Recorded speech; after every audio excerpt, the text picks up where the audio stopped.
channel. Balik lagi di channel aku, Yumnatus Soliha, yaitu channel pregnancy and parenting.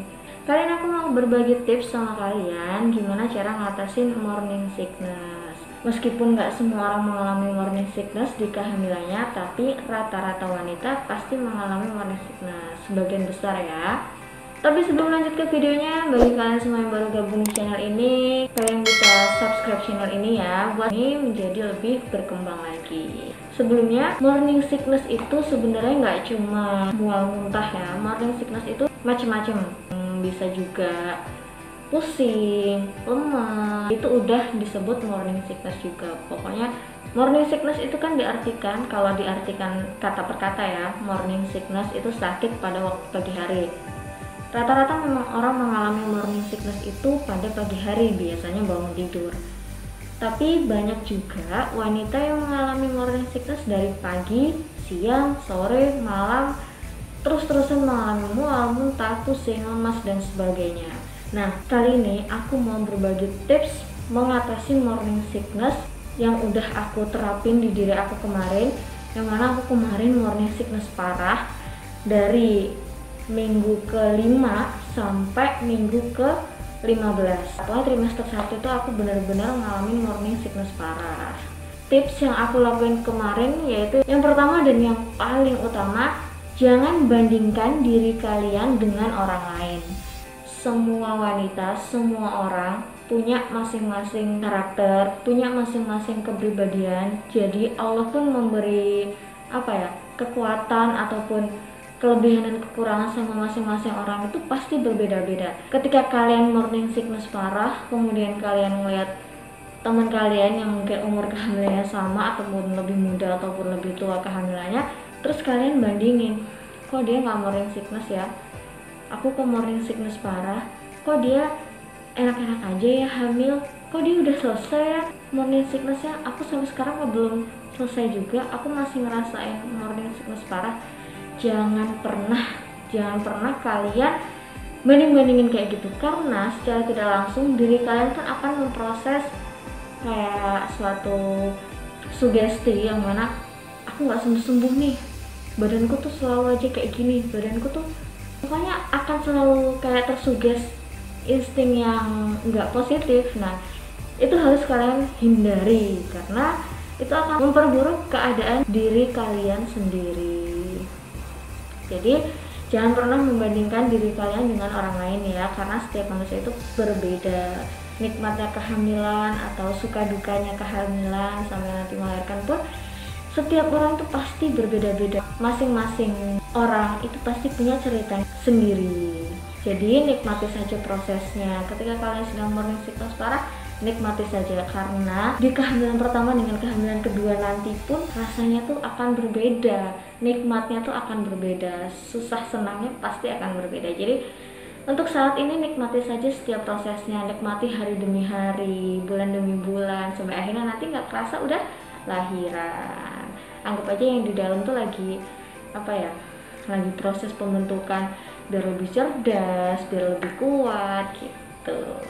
Tips yang selanjutnya yaitu makan sedikit tapi sering. Nah, ini juga termasuk yang penting ya. Jangan kalian tuh makan langsung banyak tapi cuma sekali atau 2 kali. Itu salah. Karena sekali makan semuanya tuh kekenyangan dan kalian malah nggak bisa aktivitas apa-apa. Perut kalian jadi nantinya kembung dan nggak enak, begah, itu rasanya nggak enak banget, dan itu malah salah. Itu juga akan merugikan diri kalian dan juga si janin. Jadi lebih baik makan sedikit-sedikit tapi sering, dan juga makannya tuh agak lebih lama biar lebih bertahan lama kenyangnya. Karena orang hamil itu pasti gampang banget lapar ya, gampang banget pengen makan karena ya nggak dipungkiri memang ada janin yang butuh makan juga. Jadi selain kalian ada juga janin yang butuh makan. Tapi jangan salah persepsi. Jangan kalian berpikir aku makan buat 2 orang nih, jadi langsung porsinya porsi yang besar. Itu salah. Nggak usah serakah kali ya, rakus. Nggak usah kayak gitu. Karena itu salah, itu malah nggak bagus. Nah, jadi lebih bagusnya itu makan sedikit-sedikit tapi sering, bisa 4-5 kali dalam sehari. Itu malah justru bisa memenuhi kebutuhan dari si bumil dan juga si janin. Tips selanjutnya yaitu perbanyak minum. Nah, minum ini terutama minum air putih ya, karena air putih itu akan langsung diserap oleh tubuh. Itulah mengapa orang hamil lebih diprioritaskan untuk lebih banyak minum air putih. Karena ketika kalian dehidrasi, itu rasa mual itu akan semakin meningkat. Jadi jangan sampai kalian dehidrasi, kalian harus selalu terhidrasi. Ketika kalian misalnya udah minum air putih terus, rasanya enek, malah pengen keluar semua. Nah, kalian bisa ganti air putih dengan larutan elektrolit atau mungkin minuman-minuman yang bisa memenuhi kebutuhan elektrolit kalian. Tips selanjutnya yaitu makan kue kering atau cracker.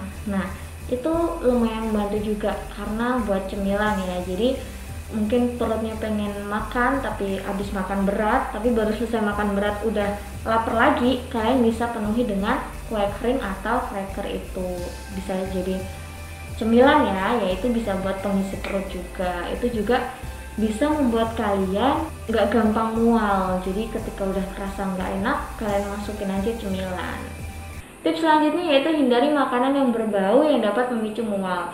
Karena ketika orang hamil yang morning sickness itu pasti bau-bauan yang menyengat sedikit pasti kerasa banget dan langsung nggak enak. Pasti bisa bikin langsung mual dan muntah. Jadi sebisa mungkin kalian menghindari makanan-makanan yang bisa memicu mual itu. Jadi misalnya sebelum hamil bau mie instan itu biasa aja, ketika kalian hamil bau mie instan itu dirasa menyengat dan gak enak, ya dijauhi dulu mie instannya. Jangan deket-deket mie instan, apalagi mengkonsumsi mie instan, karena itu akan memicu kalian menjadi lebih mudah mual dan muntah.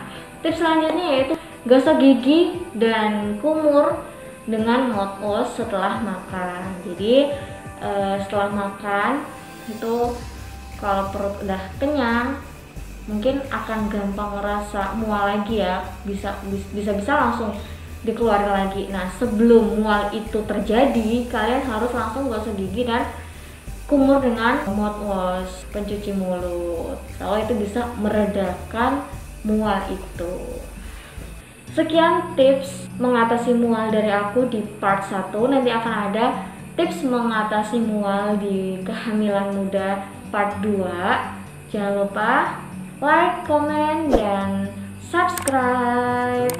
Terima kasih yang udah menyaksikan video aku. Semoga bermanfaat. Sampai ketemu di video aku selanjutnya. Dan wassalamualaikum warahmatullahi wabarakatuh. It's clear to see